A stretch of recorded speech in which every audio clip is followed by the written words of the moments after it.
siempre son difíciles de superar por más que uno haga todos los intentos del caso. Pero bueno, ya estamos aquí, lo cual es un milagro. Estamos a la vez en Caracas, en Mérida, en Venezuela, en Massachusetts, en Estados Unidos, en Bogotá, en Colombia. Este es el primer evento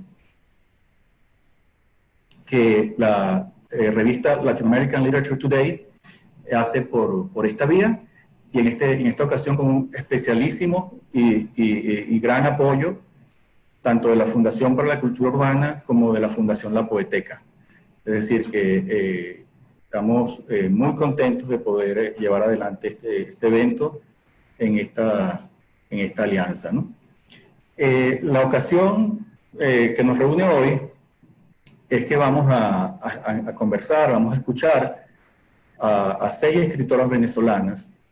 Ellas están acá debido a un dossier que presentamos en la revista Latin American Literature Today en el último número.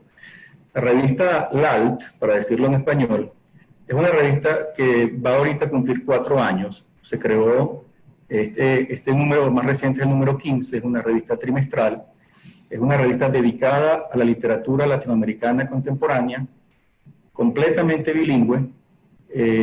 Hasta ahora la revista, como decía, ha publicado 15 números, y en el último de esos números publicamos un dossier que justamente trata del tema que vamos a hablar hoy. El caso de 4 escritoras venezolanas que llegaron a Venezuela en las décadas del 40, del 50 y del 70, sin saber una palabra de español, sin escribir español, por supuesto, y hoy son 4 grandes escritoras venezolanas. 2 de ellas están en Venezuela, otra está en Estados Unidos, otra está otras de ellas, 2 en Caracas, una en Mérida, otra en Estados Unidos. Y también invitamos a Gina Saraceni, quien está actualmente en Bogotá y quien ha reflexionado mucho sobre este tema. De hecho, ha escrito libros sobre esto, y en el número de la revista, en el último número, junto al dossier, publicamos un ensayo de Gina sobre el tema. Además de eso, Gina es heredera de esa tradición, de ese legado, pues es hija de italianos, pero nacida en Caracas, a diferencia de las otras invitadas, ¿no? Yo lo que voy a hacer en esta ocasión es simplemente servir como moderador. En este caso voy a introducir a cada una de ellas. Cada una de ellas nos va a hablar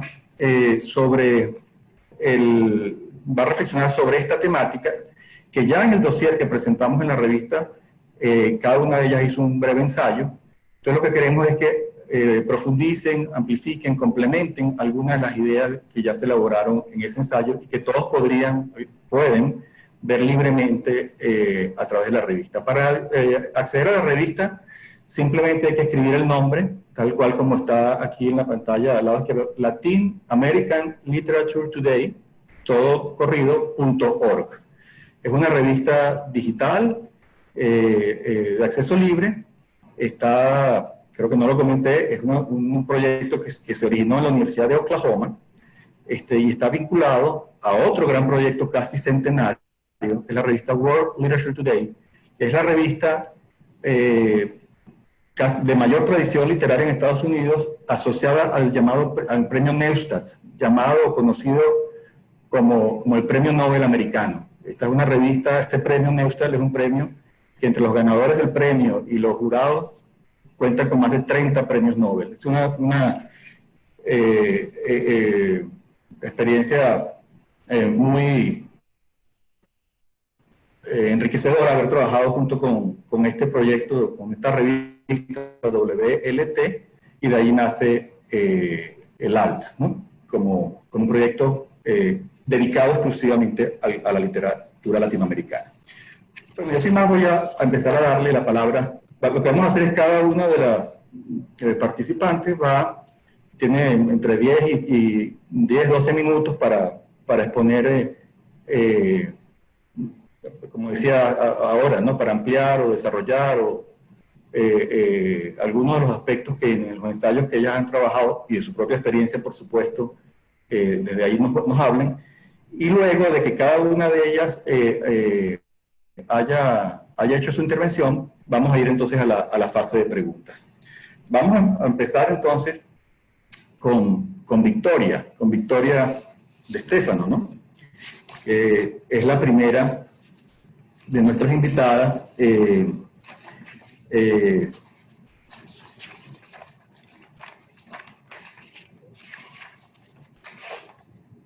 Voy a leer brevemente el currículum de Victoria, ¿no? La ficha biográfica, la síntesis biográfica de Victoria. Nace en Rimini, Italia, en 1940, vive en Venezuela desde el año 46. En el año 62 se gradúa como licenciada en Filosofía en la Universidad Central de Venezuela. Allí luego va a ser profesora de la Escuela de Filosofía, especialmente profesora de Estética en la Escuela de Arte. Su especialización allí son cursos de estructuras y teorías dramáticas.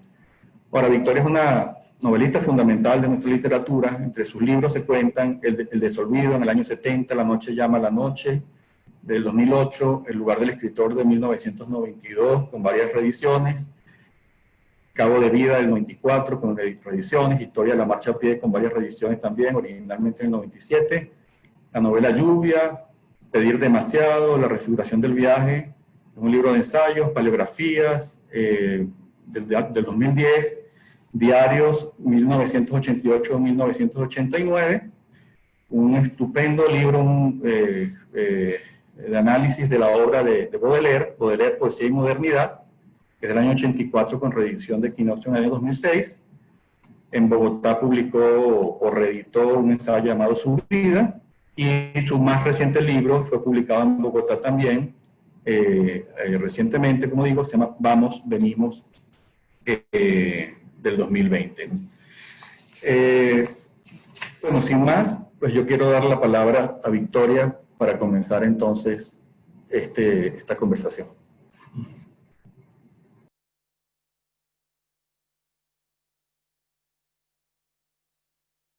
Años a Venezuela, pero como era una niña de la guerra, yo no sabía ni leer ni escribir. Por supuesto, sí sabía hablar el italiano, que puede hablar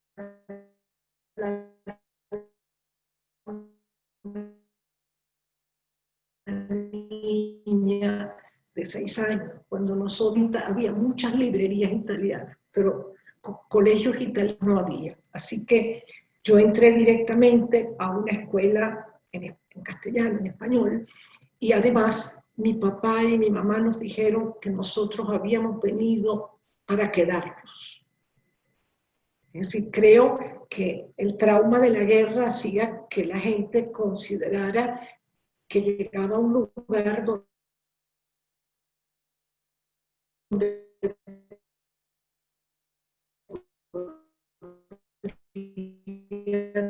tener una vida mejor de posguerra.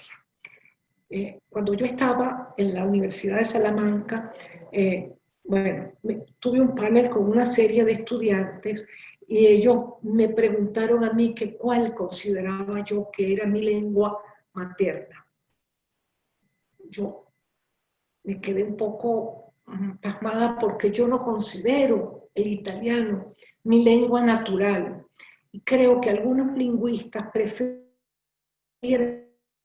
no usar el término lengua materna, lengua natural. Para mí, el italiano dejó de ser una lengua natural adquirida también en un sentido, porque como yo me tardé tanto en aprender a leer y a escribir, aprendí a los 7 años con mi hermana Luciana, que tenía 2 años más que yo, que me daba coscorrones, pobrecita, tenía que enseñarme a leer. Desde el momento que yo pude leer y escribir, para mí se convirtió en un desafío a escribir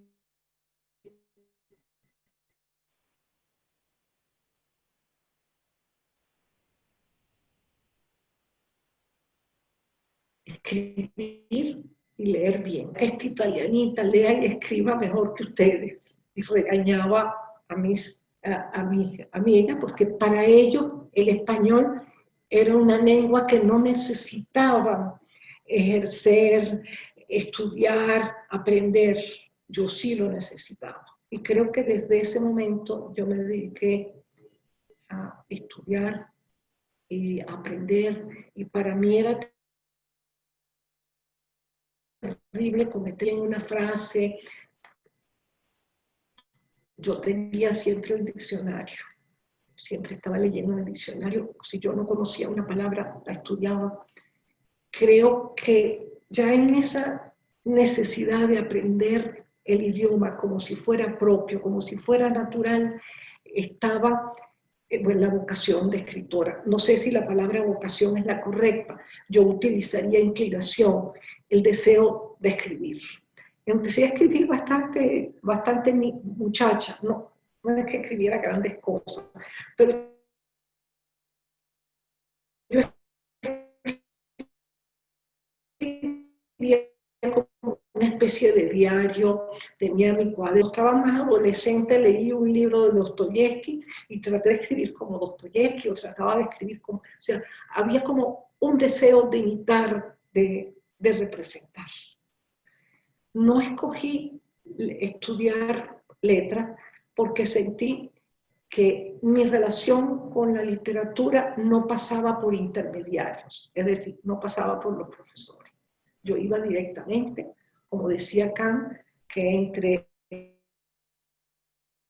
el cielo estrellado y él no había ningún mediario. O sea, que él bueno, él era protestante, no había. Sentí esa necesidad de ir a la literatura de una manera libre y propia. Tenía a favor, mi papá y mi mamá eran grandes lectores, yo leía en italiano, no tenía ningún problema en leer en italiano, leía en español, pero cada vez más me iba hacia el español. Como dije, estaba en la Universidad de Salamanca y cuando ellos me preguntaron eso, me dijeron que si me costó aprender español. Yo dije que yo creo que a la semana de haber llegado a la escuela he callado un buen rato y dije, si yo niego la dificultad del aprendizaje del español, es porque ahí debe estar una herida. De cualquier modo, yo creo que el italiano forma parte de mi cultura. O sea, que yo formo parte y que creo que en este siglo que nosotros estamos viviendo, ¿no? No solo en el siglo XXI, sino en el siglo XX, todos estamos atravesados por muchas corrientes culturales. Recuerdo lo que vi, que sus padres eran judíos, venidos de Toledo, sefarditas, que él estaba en Argelia, era un pied noir, él hablaba francés, pero el francés no era su lengua natural, porque era un idioma que no le pertenecía a sus padres. El hebreo tampoco, porque sus padres apenas si sabían hebreo. El idioma natural de los argelinos, el árabe, que hay el bullicio, porque él trataba de hablar acento meridional, es decir, el acento que tenían los franceses de Argelia y los franceses del sur de Francia, de Niza, de la zona de la Provenza, de todo eso. Entonces, bueno, yo creo que hay algo de la Torre de Babel en todos nosotros. Y quizás mi necesidad de escribir viene de mi necesidad de apropiarme de un idioma. Y creo que de alguna manera lo uso mucho, la gramática, el diccionario. Hay palabras que continuamente, hay palabras que uno usa poco y continuamente yo las estoy buscando. Y cuando era muy jovencita, me gustaba escribir con palabras muy, muy pomposas, palabras que no conocía a nadie. Eso me divertía y me hacía muy feliz. Todavía ahora me hace feliz poder escribir y poder utilizar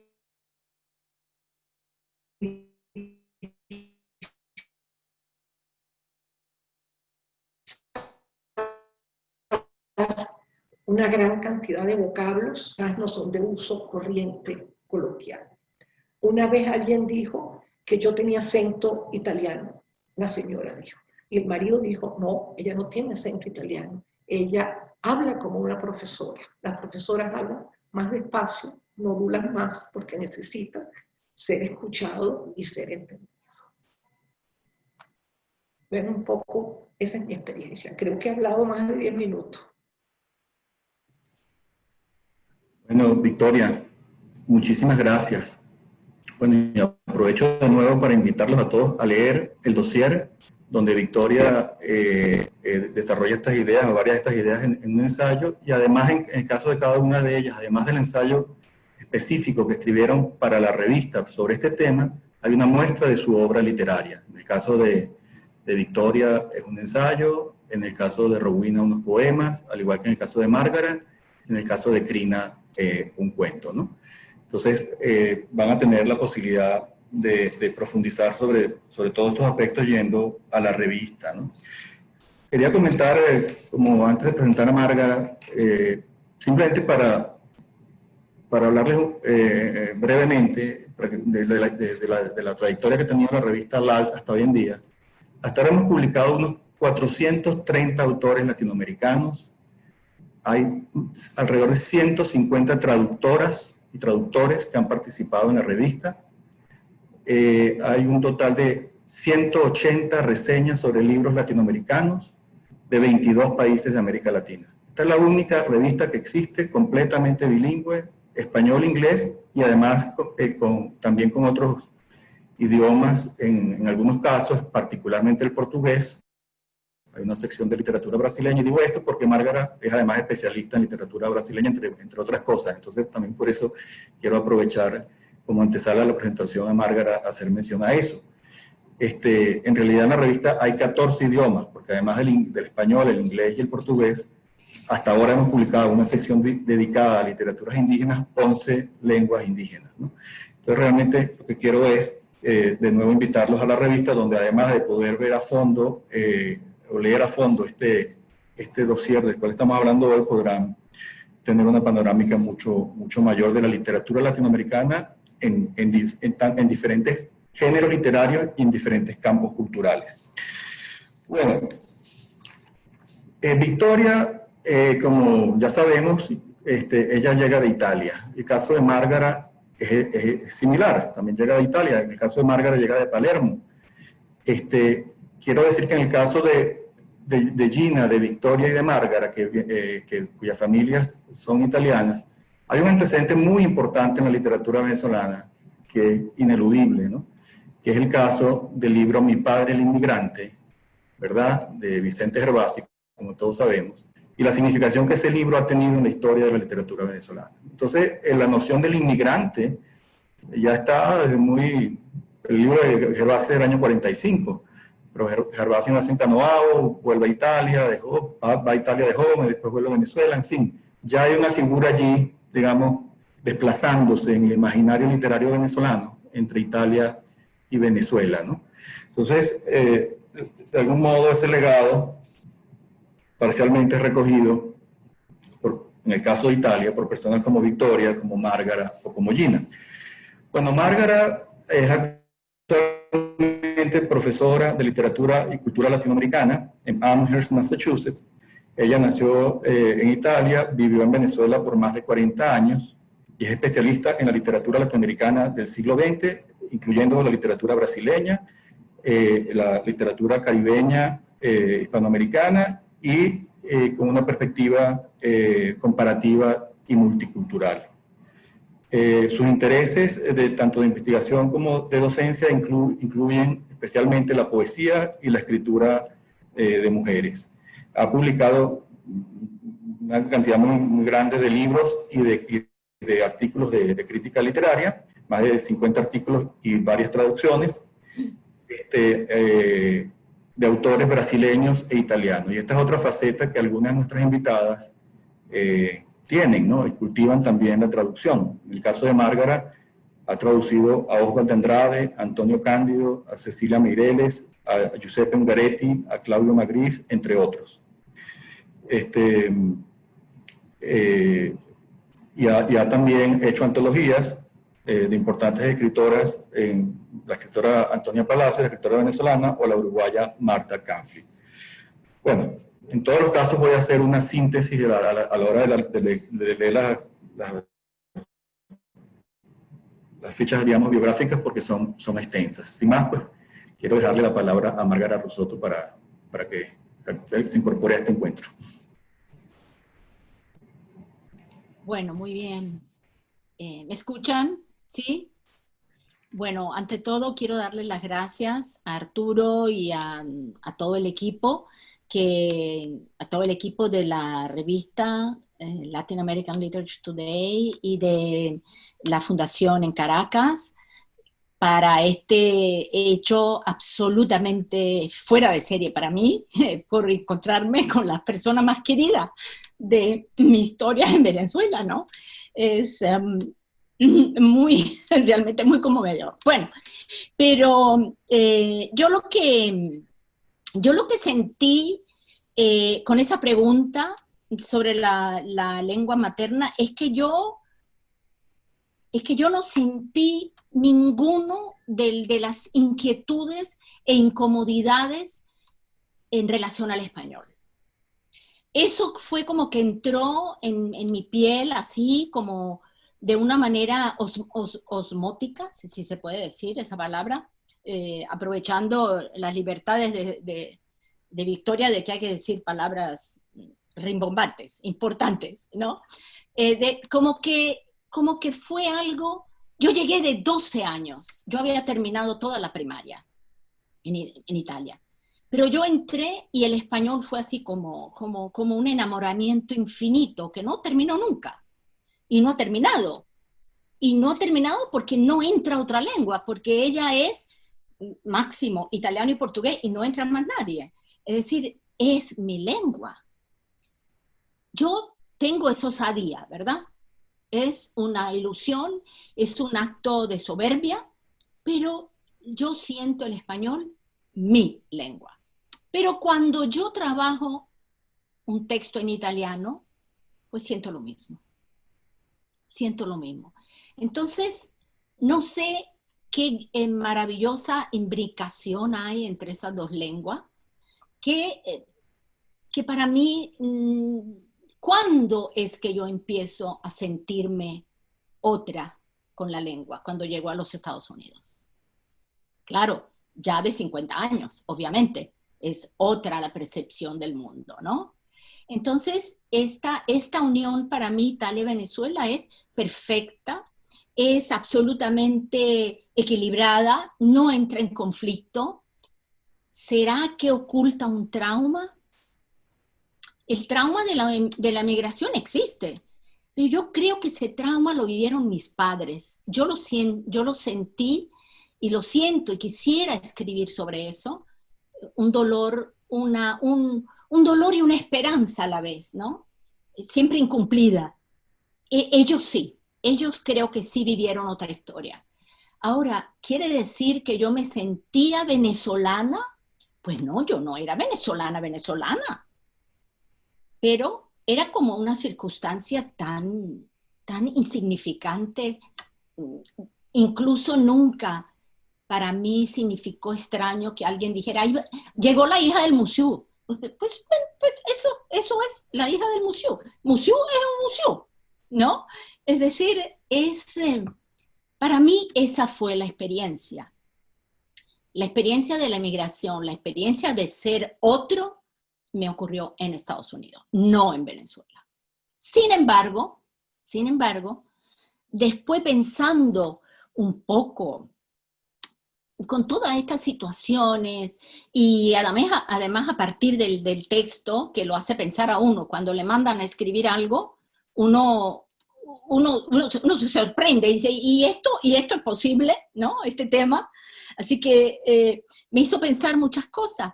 Y me hizo pensar que la situación es distinta, y escribir en una lengua u otra, me vino la idea de que lo que yo escribí fue como una pequeña ficción, porque en realidad todo escritor escribe en una lengua extranjera. Eso es lo que, escribiendo un poco el ensayo como una tarea bien hecha para Arturo, ¿no? Yo dije, no, pero yo debía haber dicho eso. En el fondo, el escritor también es un extranjero, porque él no conoce esa lengua en la que va a escribir. El escritor está siempre fuera de lugar, siempre, y además antes de empezar su discurso, antes de encontrar la palabra, es un lenguaje otro la literatura. No es, una obra venezolana no es un reflejo mimético de la lengua venezolana. Es una nueva versión, es una nueva creación, es infinito. Entonces, esa es, digamos, esa parte, yo no la pensé en el momento. Bueno, porque hay muchas cosas que pensar en este tema tan espléndido, tan maravilloso, en el cual nos han convidado. No sé qué más podría decir, hay muchas anécdotas, hay muchas historias. Mi madre, por ejemplo, era maravillosa porque hablaba en lo que hoy, por ejemplo, en Estados Unidos se llama Spanglish, en los años 50, ¿verdad? Itañol hablaba mi mamá, no Spanglish. Y era una delicia porque hacía una lista de mercado para la señora que nos ayudaba, la muchacha que nos ayudaba. Entonces mi mamá ponía en la lista una palabra, decía aco. Entonces yo le decía a la muchacha de servicio, mi mamá se equivocó, es ace. Tú sabes, el jabón para lavar es ace.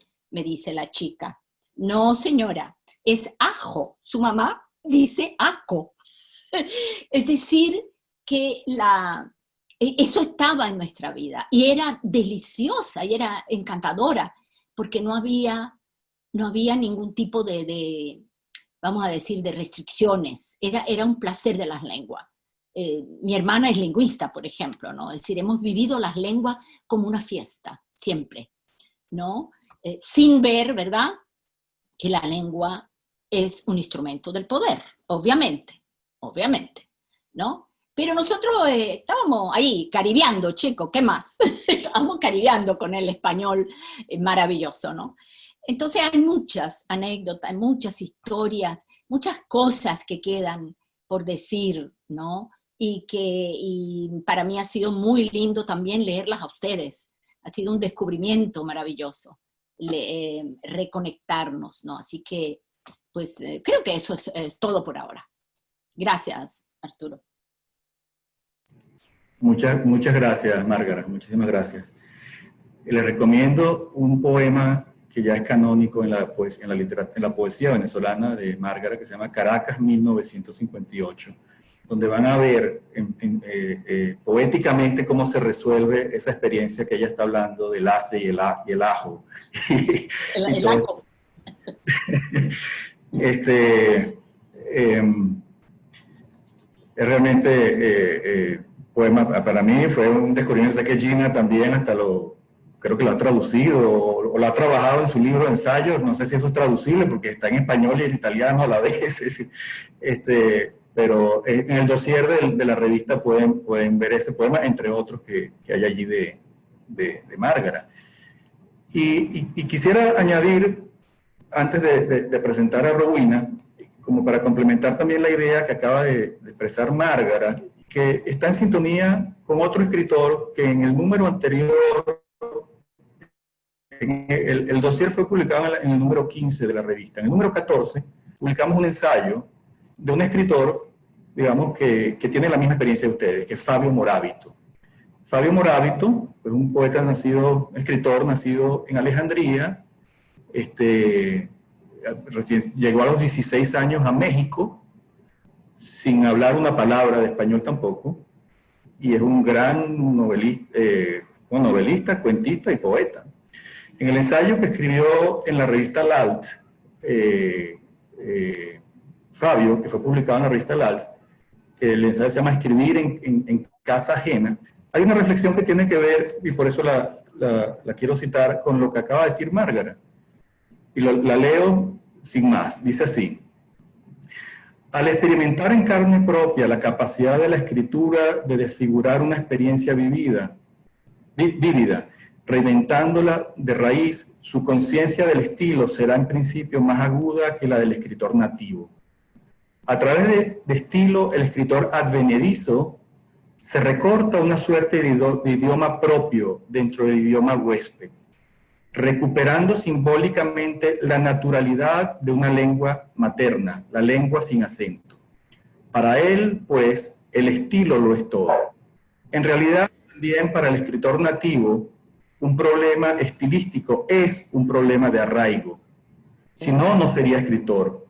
Porque escritor no es solo aquel que escribe, sino aquel para quien la escritura se ha vuelto su única forma de identidad. Así, el escritor nativo podría contestarle al escritor advenedizo, más o menos en estos términos: no eres especial por ser un escritor que escribe en otra lengua, sino por ser escritor. Y lo que tenemos de especial los escritores es que no nos expresamos en nuestra lengua, sino en otra. Así que, al fin de cuentas, la extranjería es consustancial a la escritura. Si todos inventamos una lengua propia, ¿no? Y bien, para darle entonces la palabra a Rowena, también el caso de Márgara es interesante porque ella pasó de Italia, llega a Venezuela muy joven, vive más de 40 años en Venezuela y ahora desde hace ya varios años vive en Estados Unidos. Entonces le ha tocado también lidiar con otra lengua, ¿no? Con el inglés. Yo recuerdo que en una ocasión vi un documental donde Joseph Brodsky se conversaba con Derek Walcott y Joseph Brodsky le decía en esa conversación, Joseph Brodsky, pues poeta ruso, le decía que después de su experiencia en Estados Unidos él entendía que la experiencia privilegiada del escritor, que técnicamente el exilio lingüístico era la mejor oportunidad de desarrollar la propia escritura, ¿no? Es decir, de nuevo, ese aparente hándicap termina siendo una posibilidad de desarrollo de una obra, de hurgar a fondo en la propia lengua, casi que paradójicamente, ¿no? Bueno, en el caso de Rowena, su lengua natal es el inglés, por supuesto. Rowena Hill es de Cardiff, Gales, nació en el año 38, es poeta y traductora venezolana de origen británico, radicada en Venezuela en el año 1975, ya 2 décadas después que Márgara. Desempeñó un largo tiempo la cátedra de literatura inglesa en la Universidad de los Andes, en Mérida, hasta jubilarse en el año 1998. Ha publicado varios poemarios, entre ellos Celebraciones en el año 81, Ida y Vuelta en el año 87, Legado de Sombras en el año 97, Desmembramiento en el año 2002, Últimos Ritos en el 2006, Planta Baja del Cerebro 2011, No es tarde para lavar 2012, Últimos Ritos 2006, Planta Baja, perdón, Marea Tardía en el 2019. Y entre sus traducciones al inglés destacan Perfiles de la Noche, en el 2006, que es una muestra de poesía de mujeres poetas venezolanas, y también ha traducido a 2 importantes poetas venezolanos, a Rafael Cadenas y a Igor Barreto, ¿no?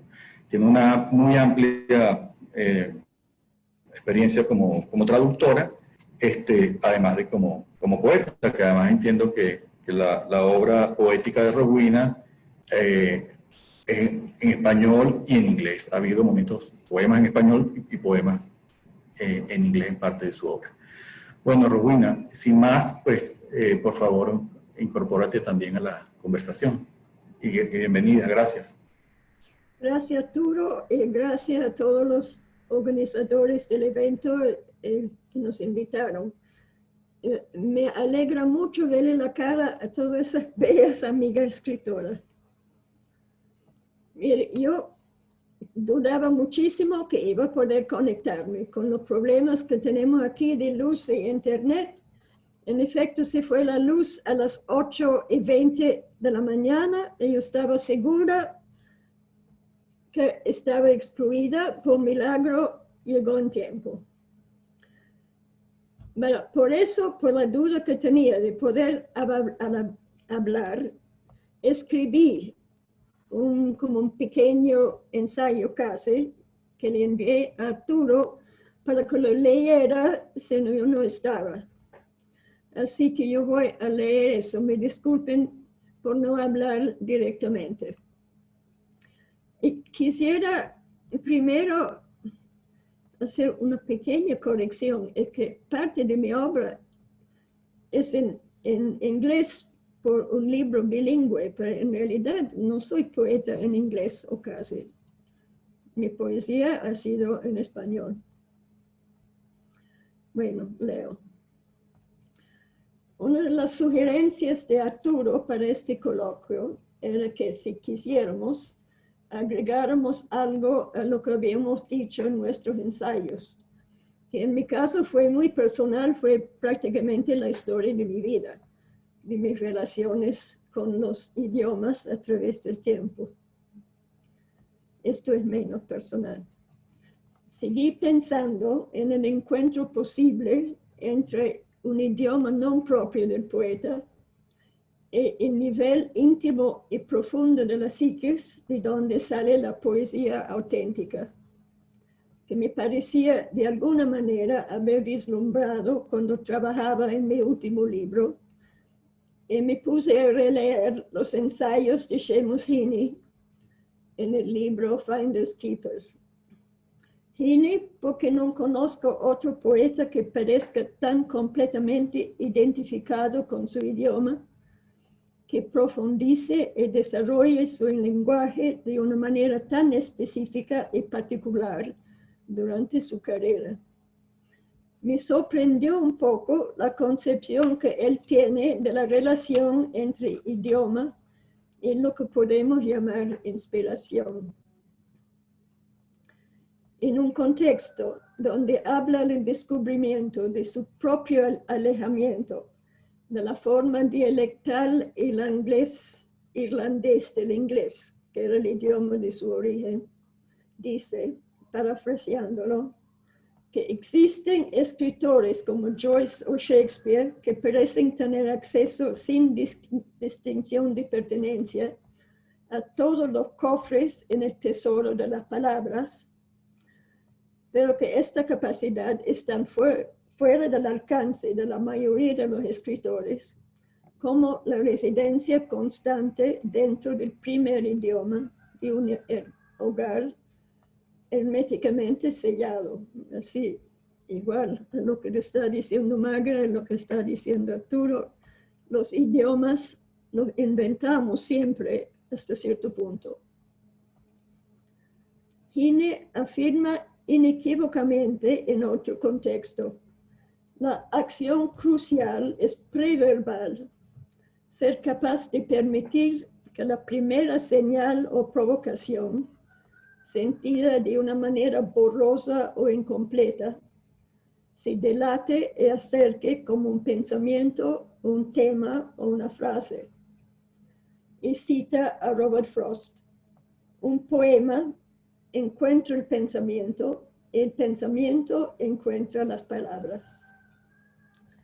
Así que está confirmado, las y los que escribimos en un idioma no de nacimiento tenemos la posibilidad y la esperanza de ser poetas verdaderos. A momentos, si tenemos suerte, si seguimos trabajando siempre en superar limitaciones de conocimiento de palabras y estructuras. Si somos capaces, aunque sea muy de vez en cuando, de acceder al self profundo, que según Heaney es el lugar de nuestro sufrimiento y voluntad decisivos. Y si logramos, según Eliot, la sensibilidad por las sílabas y el ritmo, que penetra muy por debajo de los niveles conscientes de pensamiento y sentimiento, animando cada palabra. Disculpen. hundiéndose hasta lo más primitivo y olvidado, volviendo al origen y trayendo algo de regreso. Lo que trae de regreso esa sensibilidad puede ser también el eco de nuestro origen personal, nuestro despertar en el mundo, las primeras fases de nuestro amor y desamor por la vida humana que compartimos con los habitantes del planeta, que surgirá vestido en el idioma que ahora tenemos presente. Eso es. Gracias. Muchísimas gracias, Rowena, por ese estupendo escrito donde haces mención a Seamus Heaney, que tiene esa idea del digging, ¿no? del excavar, ¿no? Del excavar profundamente, como tú hablas en tu ensayo, de esa experiencia preverbal, ¿no? Donde está ahí todo y va a aflorar luego en poesía. Me llamó la atención en tu ensayo, en el volumen, en el número del ALT, que se llama Entre Idiomas, que en una parte tú dices que para ti el inglés es el idioma de sombra y el español el idioma de luz. Pareció una caracterización muy singular, porque además también luego hablas de una forma de apropiación a través de esa experiencia con el idioma de luz, de un habla que tú terminas hablando o diciendo que terminas hablando venezolano, allá en tu experiencia andina, además, merideña, campestre, ¿no? El español sembrado en esa tierra, ¿no? Entonces ya es ese digging, ese excavar del que habla Heaney. En tu caso, excavas en la tierra venezolana, en tu literatura, en tu obra poética en particular, ¿no? El caso, para presentar a Krina Ver, el caso de Krina es curioso por varias razones. Ella es de origen polaco, se fue joven de Polonia a vivir a Israel. Ella misma confiesa que en el camino fue perdiendo esa primera lengua, o se le fue un poco diluyendo. El hebreo en Israel, pues, es una lengua que cultiva, y aparte de eso, pues también habla pues muy bien el francés, el inglés y el español, obviamente. En su ensayo Escribir en un idioma ajeno, hay una cosa que me llama la atención, porque Krina en un momento dice, porque cuando ella decide que quiere ser escritora, luego de ir a un taller literario de Eduardo Liendo, y Eduardo Liendo pues le comenta que bueno, que su español es muy malo, pero que ella es una gran escritora, o que se ve que tiene un gran potencial como escritora. Me gusta mucho esa absoluta franqueza y honestidad de ese ensayo, ¿verdad? Allí, y eso me parece muy admirable. Pero en tu ensayo tú también dices que en un momento te tocó subir el peldaño de la lengua, luego de usar por 25 años el lenguaje como se usa el cuchillo y el tenedor. Y hago referencia a esto porque el cuento que está publicado en el dossier del ALT se llama justamente así, ¿no? Cuchillos y tenedores, ¿no? Entonces, no sé si en tu obra, Krina, nos podrías conversar, entre las cosas, muchas otras que nos quieras decir, esa relación del cuchillo y el tenedor que veo en tu cuento como en tu reflexión sobre tu relación con la lengua. Bienvenida, Krina. Gracias, Arturo. Buenas tardes, ya es. ¿Me escuchan? Ok. Bueno, hay mucho que decir.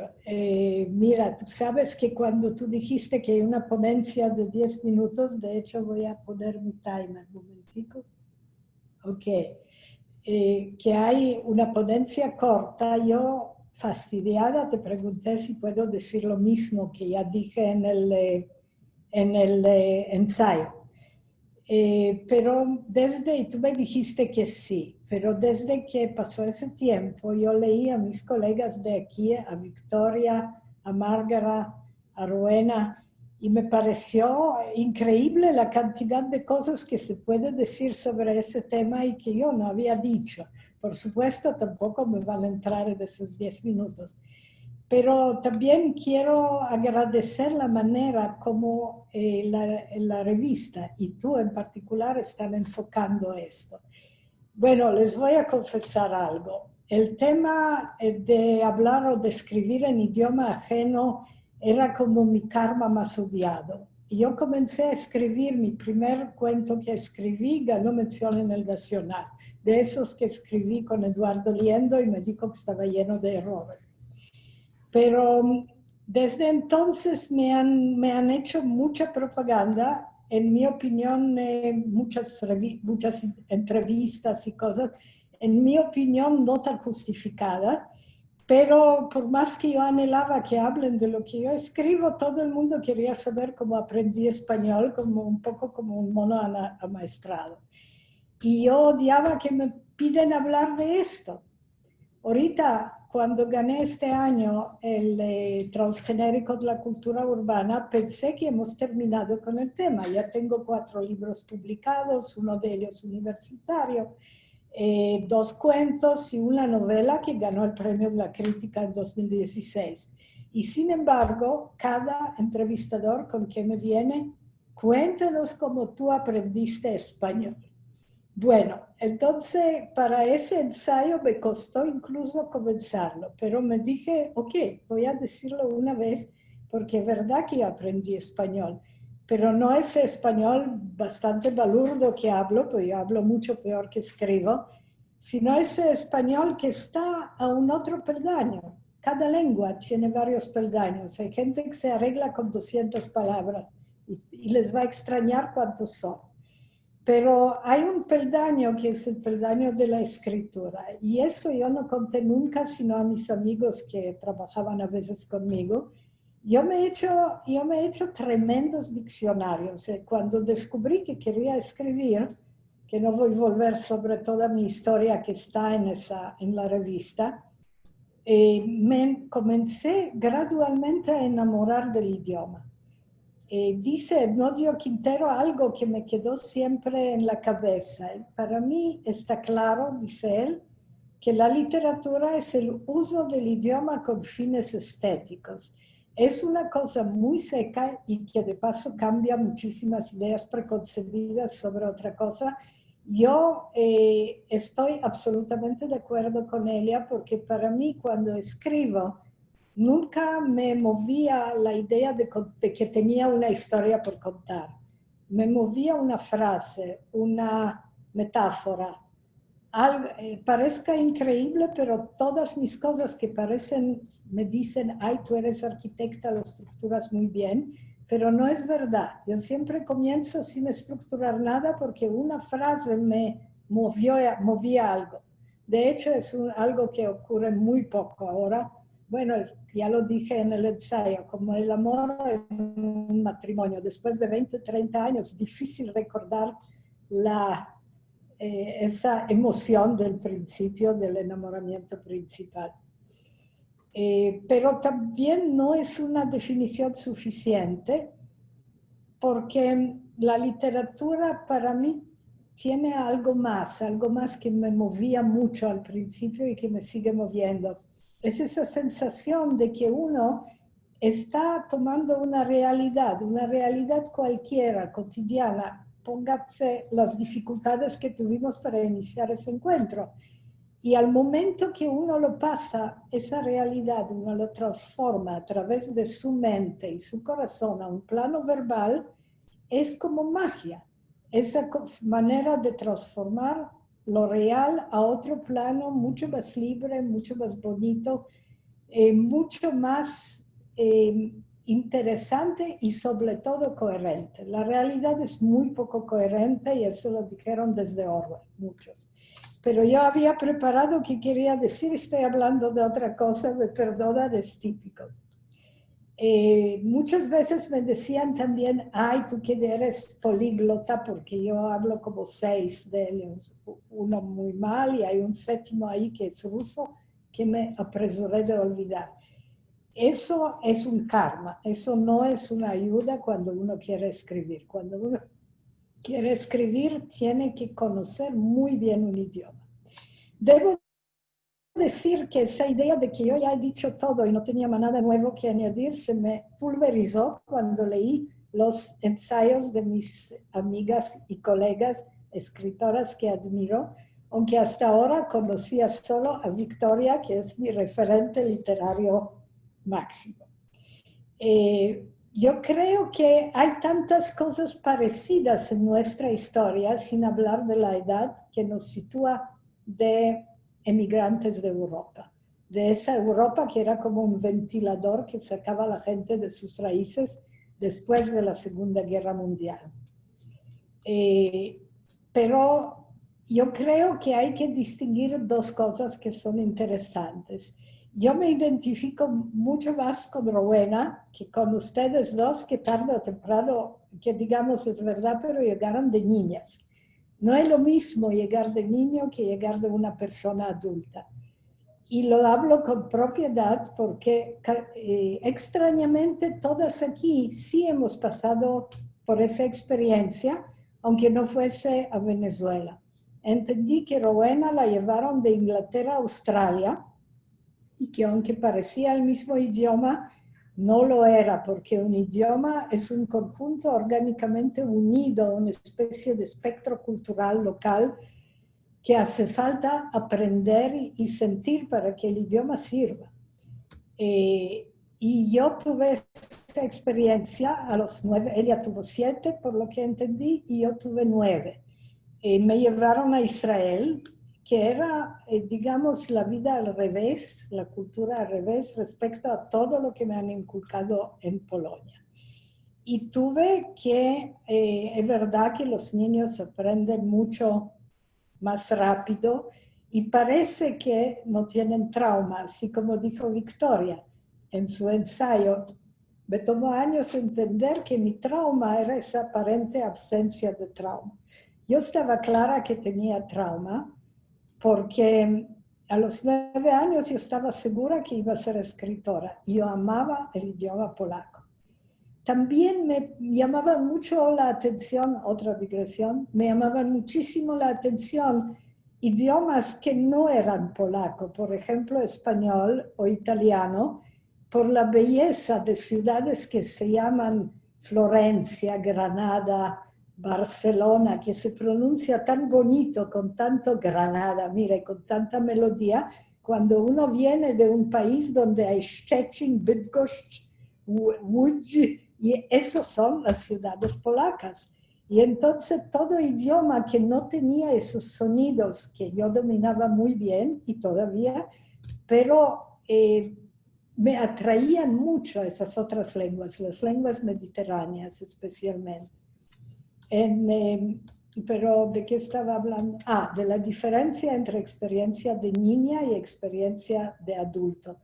Un adulto está escogiendo algo. Y cuando se escoge algo de adulto es un compromiso. En cambio, un niño es un ser pasivo que tiene una presión social encima, porque en Israel la presión social era bestial. Si yo no me integraba, era una zombie. Yo me integré más o menos entre 3 y 6 meses de 4º grado. Tuve que hacerlo porque yo no quería ser una zombie. Y sentir un trauma era sumamente mal visto. Solo cuando todos llegamos a los 60 años, mis amigos de toda la vida me comenzaron a preguntar cómo te sentiste tú, si tuviste algún problema. Nadie podía tener ese problema. No estaba socialmente aceptado. Si yo venía de un país tan malo como Polonia, a ese paraíso que supuestamente era Israel, tenía que estar integrada. Y lo fui.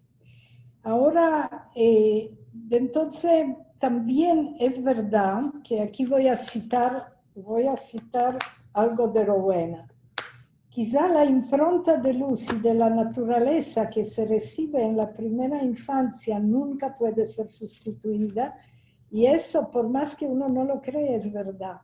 A veces hay que llegar a vieja para entenderlo.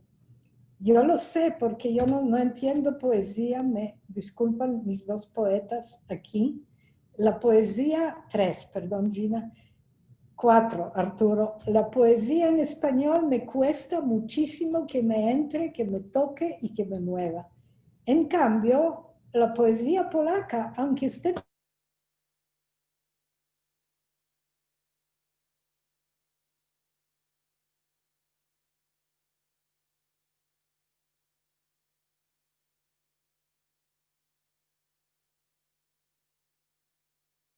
no sé por qué motivo no lo problema. Que yo no, eso creo que es como el último reducto, la última venganza de mi idioma de origen, que yo dominaba muy, muy bien a mis 9 años. Y eso fue malo para mí. Mi hermano, 5 años menor, mi hermano se volvió un israelí completo y solo cuando ya tenía pacientes, porque él es médico, descubrió que hablar polaco era muy interesante y recordó que lo hablaba. Yo siempre guardaba el polaco como un idioma secreto. Escribía un diario súper escondido, así en todo. Pero el hecho de no estar en un ambiente donde se habla el idioma pasa factura. Desde luego que pasó factura. Y cuando yo terminé la escuela de arquitectura en Suiza, aprendí francés, me casé con un portugués y todo lo que me llevó a llegar a Venezuela, yo ya no estaba escribiendo diario, no había tiempo ni interés para eso. Ahora, ¿qué más quería decir yo?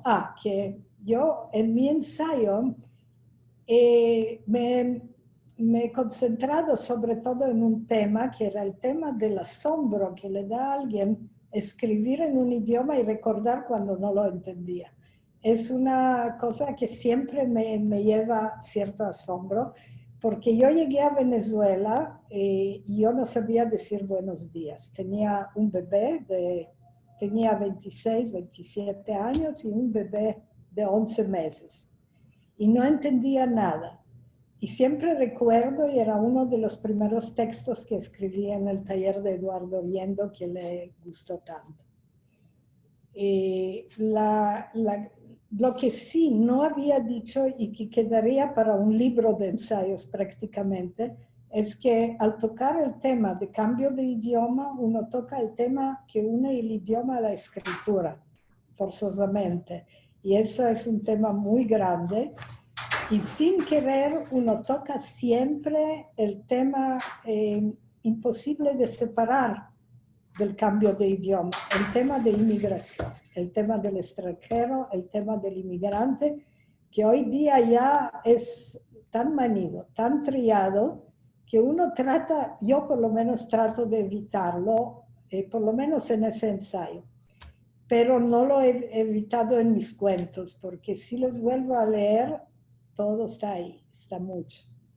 Uno no puede, uno nunca es, por más que uno hable el idioma, uno nunca será el mismo que vino y que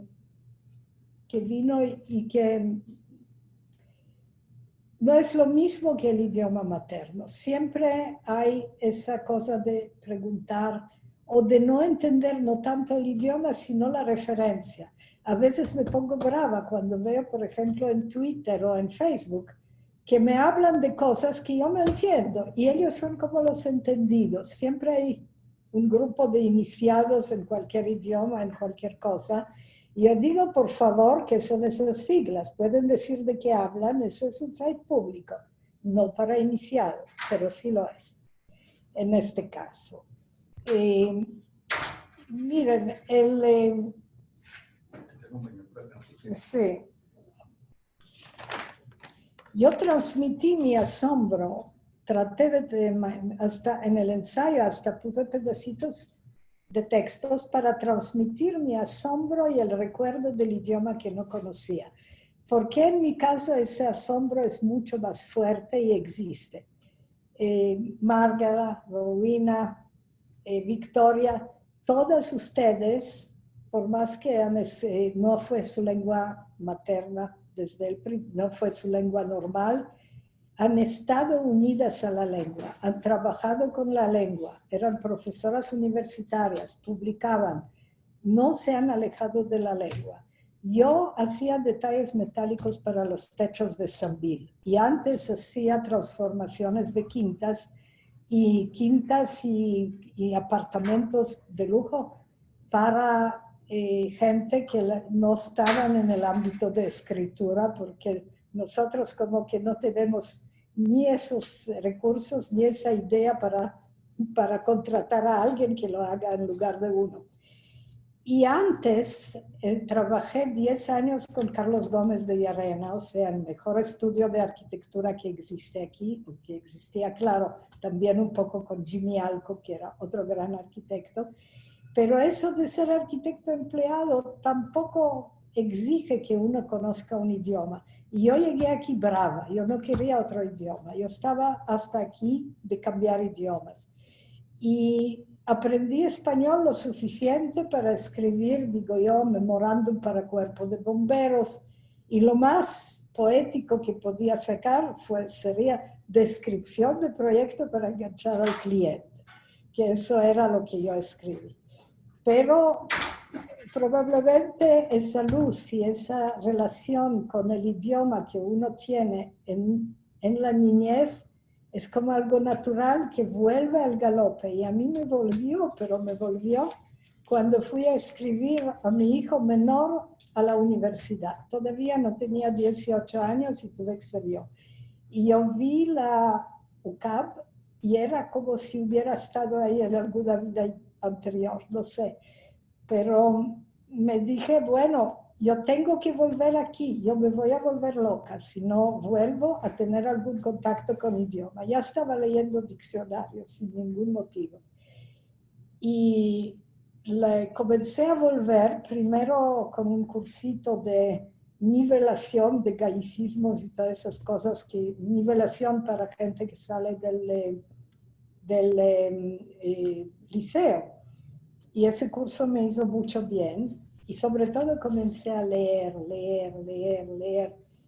porque yo sabía que si quería escribir, y me di cuenta que eso es lo que quería hacer, aunque fuese volver a mi diario. No pensaba publicar nada, yo quería volver a mi diario, a conectarme conmigo misma. Y no tenía idioma para eso, yo no tenía idioma materno, realmente no. Quería mostrarles, no sé si se ve como se ve en ese tipo de... No sé si se ve algo. Aquí están, por ejemplo, el título es Expresiones y conectores, sonidos, colores. Yo leía y todo lo que leía le sacaba, eso por ejemplo, expresiones y conectores es un poema, le leo al azar. Hacer acopio de fuerzas. A todo el que nos miraba, que era una forma de decir las cosas que yo no conocía, entornar los ojos, ataviado de, su mirada se posaba sobre, no te escudas en eso, clamar a los cielos por, vuelve de la mano de palabras precisas, el atardecer irradiaba tal luz que todo esto eran expresiones que yo sacaba de libros porque comencé a estar a medida que las sacaba a entender un poco más el idioma y amarlo. Vamos a decir la palabra verdadera. Uno tiene que amar el idioma si quiere escribir, no hay otro. Y para mí el primer motivo para escribir, repito, nunca era la historia, que yo nunca sé que estoy escribiendo, y por mi mala suerte no me he vuelto una profesional que quisiera y no logro planificarlo. Pero siempre me queda ese pequeño enganche del idioma, de un párrafo, y me digo, de eso puede crecer algo. Eso es. ¿De qué quería terminar? ¿Qué quería terminar? No es lo que escribí, pero quiero terminar con algo. Voy a usar la tuya porque la mía Sí, ya te la voy a dar. Mire, hay ese tema de idiomas se une con el tema de ser un inmigrante. Y ser un inmigrante es un tema muy delicado, pero digamos, yo lo definí una vez en mi Cuentos con agujeros, con una personaje que dice... Hija de padres perdidos, árbol verde sin raíces. Soy inmigrante en estado puro, diría yo. Nada que ver con esas personas privilegiadas que cuentan con 2 hogares en el mundo, viven aquí y perpetúan sus identidades de origen en clubes e instituciones. Soy inmigrante de ninguna parte en el único país que es mío, donde crecí, estudié y trabajo. Padezco a diario sus abusos, sus maravillas y sus colas, pero sigo siendo inmigrante sin remedio hasta en ese vecindario de nunca me he mudado. Y yo creo que esa sensación de ser siempre inmigrante persiste. Cuando llegamos aquí, mi marido y yo no me metí en la comunidad hebrea y él no se metió con la comunidad portuguesa, por más que tenemos amigos en ambas comunidades, pero como que hay algo, yo le llamo el lado oscuro del inmigrante. ¿Cuál es el lado oscuro? Aparte, no son las cosas que uno pasa cuando lo pasa mal. Es lo que le queda cuando lo pasa mal y lo pasa bien. Esa especie de comodidad oculta y vergonzosa de estar libre de tanta cosa que atañe a los nativos. Uno no necesita cumplir con una cantidad de reglas no escritas que sean de religión, de familia, de cosas. A nadie le pueden comparar con sus amigos de escuela. A mí nadie me puede decir, mira, esa amiga tuya, mira cuánta plata hizo y lo que logró en su vida y que es prominente médico. Ningún éxito o fracaso mío salpica a mi familia. Eso es el lado oscuro de ser emigrante, es una comodidad. Es una comodidad porque uno cree que llegó a un país de cuento de hadas donde puede hacer cualquier cosa y donde todo es posible. Una de las enormes mentiras que todo emigrante vive, desde luego. Pero habría muchísimo que decir de esa sensación de pertenencia. Yo viví 25 años en Venezuela y yo no me sentía parte de Venezuela y de hecho no me hacía falta. Tanto mi marido como yo no sentíamos eso. Nos conocimos en Suiza. Hablamos francés. Ay, se me olvidó ese idioma para añadir. Con los hijos, a veces hablaba con los hijos siempre en español. Con la familia, si estábamos todos en inglés, que era la única opción. Con mi hermano y amigos hebreos. Con mis padres polacos cuando vivían. Y yo no lo veía nunca ni como libertad, ni como alguna ventaja, sino como un tremendo fastidio, porque me daba cuenta que no tenía idioma materno. Pero creo que el vínculo del inmigrante de un país, cuando uno pasa muchos años, nosotras todas hemos pasado muchos años en Venezuela, y eso que uno quiera o no quiera, eso crea un vínculo. Que a uno le guste o no le guste, que lo aborrezca o que lo ame, ese vínculo está creado. Y yo lo sentí la primera vez cuando hubo una de esas reuniones o fiestas organizadas por Monte Ávila Editores, cuando todavía la gestión de Carlos Noguera nos creaba como una ilusión de que en el ámbito de literatura podríamos estar libres digamos, estábamos en el estado de la rana que lo pusieron en el agua, pero todavía no es caliente. Y yo ahí fue la primera vez en esa reunión donde había escritores que yo sentí que por fin pertenecía a algo. Por fin había encontrado algo a que pertenecer. Y eso, el lenguaje es sumamente importante. Perdón, ¿cuándo? No sé, se me fue. Gracias. Ya había hablado mucho. Gracias. Sí, que hablé demasiado. Bueno, disculpen, aquí estamos haciendo malabarismos con los asuntos técnicos por estos lados, ¿no? Pero bueno, un epílogo de un libro de Krina, para no perder el hilo, que un trabajo que hace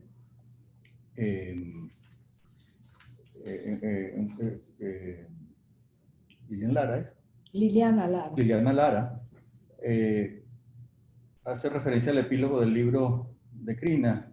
Y Crina ella aclara, justamente por lo que decía ella al comienzo, de estar obstinada quizás de la pregunta de cómo escribir en una lengua que no conocía. Ella dice, en el espacio donde se escribe nadie es extranjero. Entonces antes hablábamos justamente que la extranjería es la condición natural del escritor, pero a la vez dentro del mundo de los escritores, como todos son extranjeros, nadie es extranjero. Entonces resulta curiosa la afirmación de Crina en una relectura de esa afirmación dentro de ese contexto. Bueno, ahora vamos a dar la palabra a Gina Saraceni. Gina ya sería una representante de la siguiente generación. Gina nace en Caracas. Y además, en particular, quiero decir que Gina es quizás la persona en el mundo académico venezolano que le ha prestado mayor atención y que ha investigado con mayor profundidad y rigor este tema, ¿no? En varios artículos y libros, Gina aborda estos asuntos. En particular, en el ensayo que escribe en LALT, que se llama Herencia en Lengua Materna, ya dice cosas que me resultan interesantes para la conversación de hoy, ¿no? Ella, cuando habla de esa lengua como herencia, dice que mantenerla en vida supone también sacrificarla, que está entrando en un terreno que del cual no hemos todavía no hemos mencionado, no hemos abordado en la conversación de hoy. Y también Gina se detiene mucho en el tema de la memoria, y la memoria vinculada con el sonido de esa lengua, ¿no? La lengua suena, ¿no? Y en ese sonido habita la memoria. Gina actualmente es profesora asociada del Departamento de Estudios Literarios de la Pontificia Universidad Javeriana de Bogotá. Sin embargo, como todos aquí o muchos sabemos, durante muchos años fue profesora de la Universidad Simón Bolívar, desde el año 94 hasta el 2016, donde llegó a ser profesora titular del Departamento de Lengua y Literatura. En esa misma universidad obtuvo su doctorado. Sus áreas de investigación fundamentalmente están en el campo de la teoría y de la crítica cultural, el campo de la literatura latinoamericana contemporánea, de la poesía venezolana, de la literatura de viaje, de memoria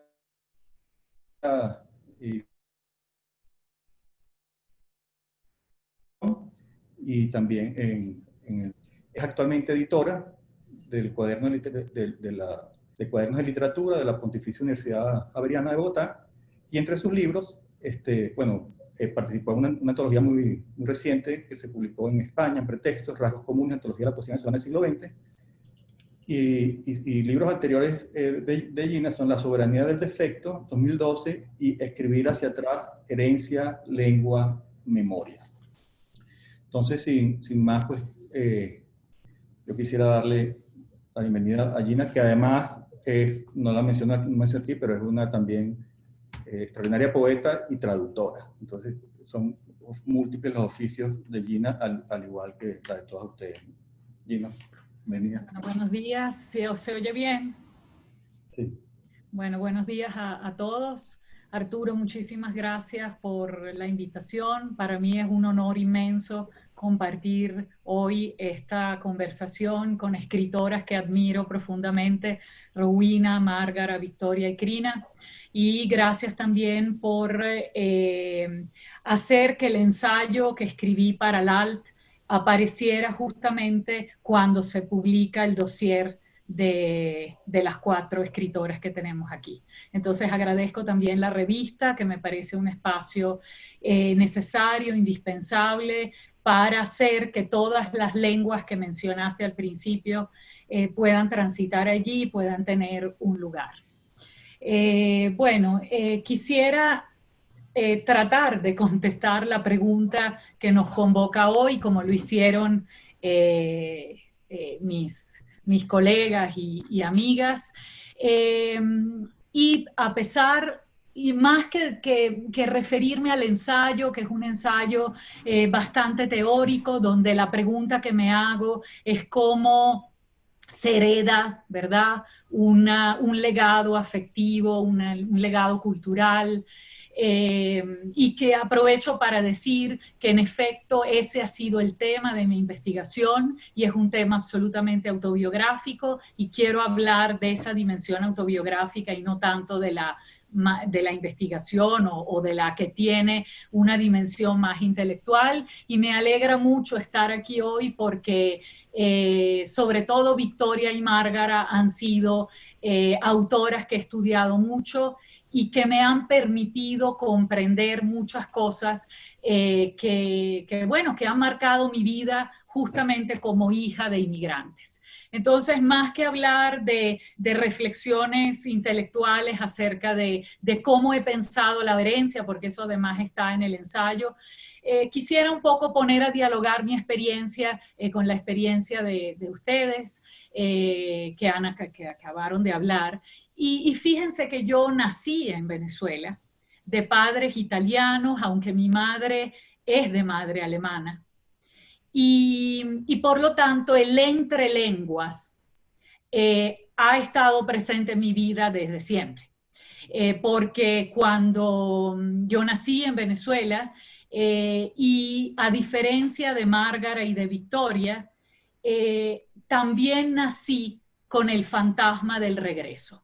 Es decir, mi padre, desde que tengo memoria, habló de regresar a Venezuela. Él llegó a Venezuela de 18 años, en el año 53, y la lengua italiana era la lengua que se hablaba en la casa, y el futuro iba a ser en Italia. Eso entonces implicó que nosotros, somos 4 hermanos, estudiáramos en la escuela, en el Colegio Codazzi, porque el Colegio Codazzi tenía una primaria bilingüe, y por lo tanto un día se estudiaba en italiano y otro día se estudiaba en español. Y todo eso era porque al llegar nosotros a la graduación, al bachillerato, la idea era que volviéramos a Italia y el título de un liceo italiano pudiese facilitarnos estudiar en la universidad de allá. Todo eso nunca pasó. Es decir, mis padres se quedaron a vivir en Venezuela hasta hace 4 años y nosotros, los hijos, sí fuimos a estudiar a Italia. Yo estudié en Bolonia, letras, y toda mi vida tuve el problema, creía yo, que yo tenía que elegir cuál era la lengua. Entonces, a diferencia de lo que Márgara planteaba y también Victoria, y me refiero a ellas dos porque hay una lengua común que es el italiano, yo sí siento aún hoy que mi lengua materna es el italiano. Yo pienso, yo cuento en italiano, y pensé en un punto, porque fui a Bolonia, estudié allí 5 años, volví a Venezuela, y cuando volví a Venezuela entendí que mi vida profesional iba a ser en español. Y allí comencé a transitar de otro modo el español, porque ese español era necesario para hacer la maestría y sucesivamente para dar clase. Entonces nunca fue algo natural, e incluso yo sentía yo siempre tuve un problema con el acento, porque siempre me decían, tú tienes acento. Y yo no sabía cómo hacer para que ese acento no se oyera, cómo esconder un acento, porque era una marca que me revelaba o le revelaba a los otros que había algo en mí que no era del todo del lugar, en este caso Venezuela, aunque cuando llegué a Italia también me pasó en Italia. Entonces el asunto era la pregunta acerca cuál entonces es la lengua. Y esa pregunta la entendí o la resolví cuando me la hice en relación con la escritura. Porque en Venezuela se hablaba español y esa era la lengua, no podía yo hablar italiano, aunque siempre en mi casa se habló en italiano y se sigue hablando en italiano. Pero cuando empecé a escribir, allí entendí que no se trataba tanto de elegir una u otra, sino si se trataba de encontrar en esa lengua que para mí fue el español, la posibilidad de oír también el italiano. Como si lo italiano fuese una cosa más corporal, un asunto que no necesariamente era visible porque había una onomatopeya, una palabra en italiano, sino que yo pudiera sentir que en la lengua en español yo lograba infiltrar el italiano porque yo sentía también en italiano. No sé si Márgara o Victoria o Crina, alguna de ustedes, o Rowena, para mí, y por eso el ensayo sobre la sonoridad. Es decir, en mi casa se hablaba italiano, pero había palabras que siempre fueron en español, no sé por qué. Mi mamá me decía, Gina, fai la tarea. O me decía, Gina, metti l'acqua. No me decía in frigo, me decía en la nevera. Entonces, estas palabras hacen que mi memoria sea también distinta si se dice nevera o se dice frigo. Es decir, hay algo allí que tiene que ver con cómo suena el pasado. Y esa ha sido para mí una gran pregunta que me ha interesado revisar en la literatura latinoamericana, en la literatura venezolana. Y entonces cuando empecé a escribir, es como si hubiese encontrado como paz, en el sentido de que yo sentía también que tenía que estar o en un sitio u otro, y cuando volví a Venezuela después de 5 años de vida en Bolonia, me di cuenta que Italia no iba a desaparecer, así como nunca desapareció Venezuela cuando estuve esos 5 años estudiando en Italia. Y que entonces se trataba como de una tercera cosa, que no era ni una ni otra, sino era esa suerte de transición y tensión que es también sensorial y que no necesariamente es un propósito de escritura. Es decir, no es que yo quiero que en mi poesía o en mis ensayos se oiga el italiano, sino que hay allí una incrustación, como un sedimento que yo reconozco cuando escribo y que se trataría como de una suerte de tercera lengua que está allí. Y por eso leo a Márgara, encontrando respuestas, encontrando formas de eso que siento a través de su lengua poética, que es una lengua sobre la que me he detenido mucho, y ese poema que recordó Arturo, Caracas, 1958, ha sido para mí capital para entenderme y para entender incluso la historia de mi padre. Y también quisiera decir que Arturo empezó la presentación recordando a Gervasi. Y si quisiera compartir con ustedes una memoria, porque fue como una suerte de señal. Cuando yo llegué a Venezuela, regresé a Venezuela en el año 90, yo no conocía la literatura venezolana, sino por aquello que había aprendido en el Colegio Codazzi, que como les dije era la primaria, un día en español y otro día en italiano, pero cuando pasé a la secundaria era todo en italiano con un programa como si yo estuviera en Italia. Entonces no había podido profundizar en la literatura ni latinoamericana ni venezolana. Entonces cuando llegué en el 90 a Venezuela, yo era como una huérfana frente a la literatura nuestra. Y bueno, a través de la maestría que hice en la Simón Bolívar de literatura latinoamericana, empecé a leer. Y por supuesto, Gervasi era una referencia para mí, y tuve la oportunidad de verlo una sola vez en mi vida. En la revista Imagen, que si mal no recuerdo, quedaba en el Cafetal en los años 90. No sé si estoy equivocada, Arturo. Y yo le di la mano a Gervasi y él me dijo, io sono un poeta italiano. Eso no lo olvidaré nunca. porque eso me hizo entender que no es necesario escribir en italiano para ser poeta de ese lugar, o que el italiano está absolutamente presente en todo Mi padre el inmigrante, más allá de que el idioma sea el de origen. Entonces empecé a pensar el asunto de las lenguas mucho más a través, como lo han planteado ustedes también, a partir de intersecciones. Hay momentos en que uno siente, en francés quizás le pasa a Crina, y hay otros momentos en que uno siente en otro idioma, dependiendo de cuántos sean los idiomas.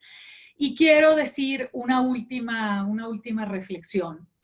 Vivo en Bogotá desde hace 4 años y yo creo que la verdadera extranjería la conocí aquí. Soy hija de italianos, como les dije, mi madre es además alemana, y el alemán, a pesar de que yo no lo aprendí, es un idioma que ha estado siempre allí.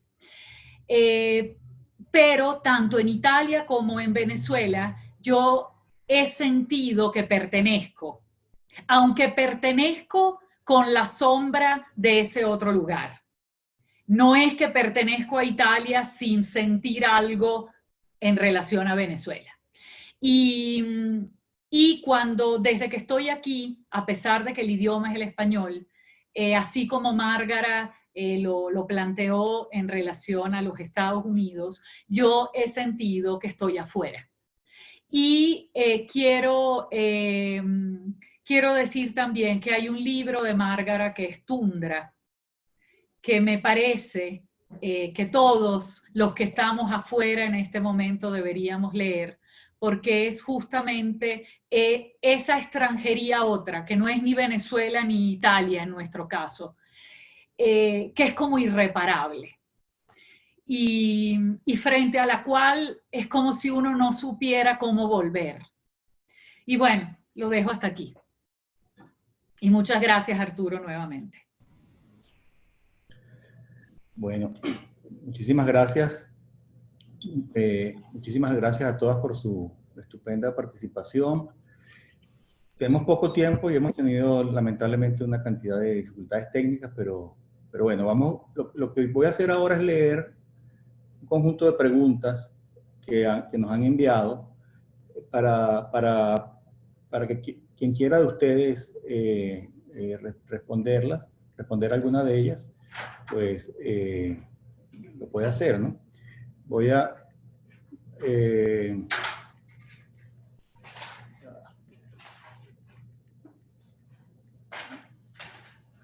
dice Pablo Alas, si el lenguaje y el pensamiento están tan relacionados que muchas veces pudieran ser sinónimos, cuando escriben en lengua no materna, ¿piensan en esa lengua o traducen en su mente? Bueno, ya algunos de ustedes han parcialmente respondido a eso, pero dejo la pregunta para si quieren hacer algún comentario adicional. Y voy a leer dos más. Zuleima Sendón dice, pienso quizás por mí, que soy hija de argentino y cubana, con el español como única lengua, pero ¿no será que más que el idioma como tal, lo importante sea la cultura de nuestros antecedentes familiares? Lo digo porque siento su influencia y la forma de expresar el español en cada uno de ellos. Y luego voy a leer dos preguntas más. Una de Pablo Alas también, que dice, ¿puede que el escribir en otro idioma les permita encontrarse con otros yo que no conocían? Y luego Luz Marina Rivas dice, para Victoria, Márgara y Gina, por haber llegado a Venezuela en la niñez, o en el caso de Gina, haber nacido en Venezuela, tienen dos lenguas naturales o maternas. Al haber crecido en un hogar con cultura italiana, haber leído autores italianos desde temprano, haberlos traducido, ¿cómo la experiencia de la cultura italiana ha permeado la escritura en español? Está el tema de la cultura, el tema del lenguaje-pensamiento, el tema de estar en un trabajo constante de traducción al momento de crear y de escribir. Entonces, la que quiera... Yo no traduzco, sea, yo siento que pienso en un idioma que ni siquiera sé cuál es. Cuando estoy pensando, no me estoy preguntando cuál es el idioma con el que yo pienso. Y cuando escribo yo no estoy traduciendo el italiano, porque el italiano yo nunca lo estudié. Yo leo en italiano y hablo en italiano, pero cuando a veces he estado en Italia y hablo en italiano, yo tengo un acento que no es de una italiana, sino de alguien que viene de otro.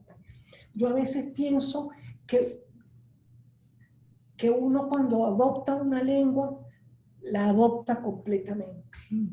Además, mis hermanas más jóvenes hablan italiano y escriben italiano mucho mejor que yo, porque existía la Codazzi, ¿entiendes? Pero yo no, era otro mundo. El mundo al que yo llegué en los años 40, fines de los 40 y los 50, era un mundo muy cosmopolita. Estaba lleno de judíos, de alemanes, de gente que venía de posguerra, que rápidamente se integraron y fueron a otros países. Pero era una ciudad muy cosmopolita. Y la cultura italiana forma parte de mi cultura también. Lo que dice la muchacha es, o sea, que la cultura de los padres influye mucho, claro. Mi papá y mi mamá estudió en la universidad. Mi papá era economista, es decir, tenían una cultura. Hay italianos que han hecho carrera y que han sido personas muy importantes aquí, que te dicen que ellos aprendieron a hablar el italiano, es decir, la norma culta en Venezuela, porque sus padres hablaban dialecto, e incluso en algunos casos eran casi analfabetas. Entonces, hay muchas modalidades. Y lo que tú decías, Gina, de Gervasi, Gervasi siempre decía que él era un poeta italiano.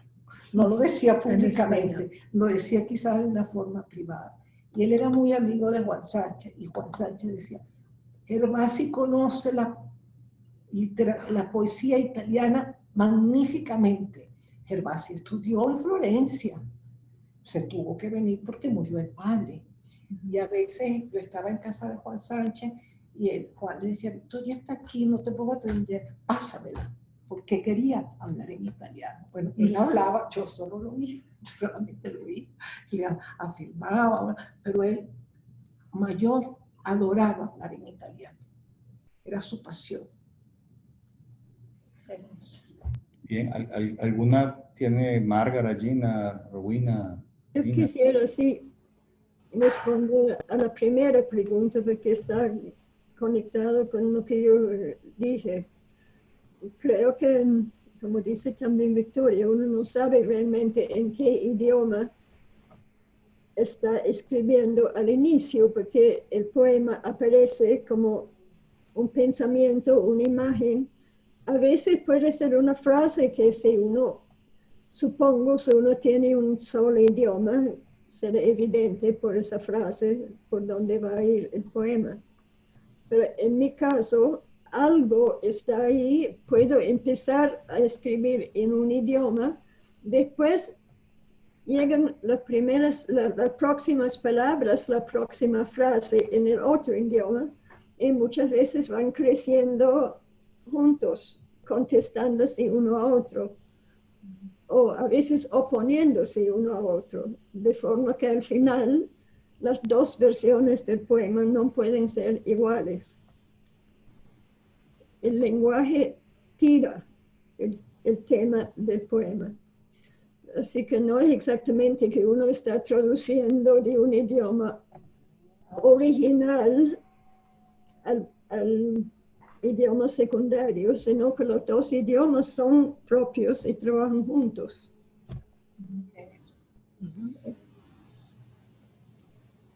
Márgara. Pues yo estoy de acuerdo totalmente con Victoria. Yo no traduzco nunca el español. No, para mí es...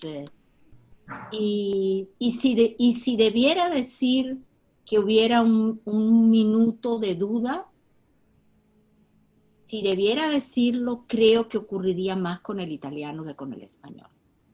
Por ejemplo, yo no puedo traducirme a mí misma del español al italiano, por ejemplo. Obviamente, puedo controlar más que bien las traducciones que hacen otros, pero si yo tendría que traducirme, escribiría otro poema. Eso es imposible para mí. Lo mismo el camino inverso. Un poema del italiano traducido al español, tal vez lo haría con más comodidad, tal vez, pero es la traducción. Yo puedo traducir a los demás, yo no me puedo traducir a mí misma. ¿Por qué? Por lo menos la poesía, porque entonces escribiría otra cosa. Ese es un problema que tengo con mi propia manera de escribir poesía. Todavía, a lo mejor en imprenta, soy capaz de decirle, mire, un momento, hay que quitar esta coma. Es un poco la idea de que el trabajo de la escritura es infinito y es interminable. Uno no termina de escribir tundra. Uno lo abandona. Uno abandona la tundra porque, caramba, basta. Porque hay que hacer otras cosas. Entonces, bueno, ya ese es otro tema, obviamente, ¿no? Ya eso es otra cosa, pero es importante. O sea, yo me siento en el español en casa, a nivel de lengua. El italiano también, yo siento una admiración enorme por la música del italiano. Pero esa música, por ejemplo, la encuentro maravillosa en el portugués de Brasil, por ejemplo.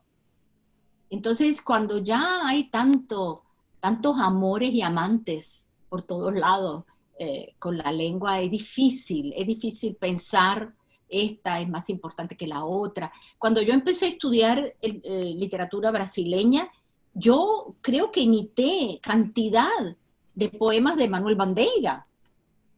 Creo que el sentido de felicidad que da la poesía brasileña modernista, estos grandes poetas que hacen piadas, pero que son grandes reflexiones humanas, pero que son poesías que te producen felicidad, juego, picardía, encantamiento, ¿no? Entonces eso que está en la poesía brasileña, yo la amé, la cultivé, la imité, la deformé y luego hice otra cosa. Pero es importante esta especie de, te marca, ¿no? Estos autores, estas otras lenguas. Por ejemplo, ahora en cambio, estoy conociendo la lengua portuguesa, pero de Portugal. Ah, esa es otra lengua. Esa es otra lengua. Esa no es el Portugal de Brasil. Entonces, como aquella idea que decía Paul Valéry, que más o menos así de memoria, que decía, bueno, yo escribo una partitura, pero no puedo ejecutarla, la tienen que ejecutar los demás. ¿No? Uno no tiene, pienso yo, el control de esta lengua, de esta invención extraña que está dentro de nosotros.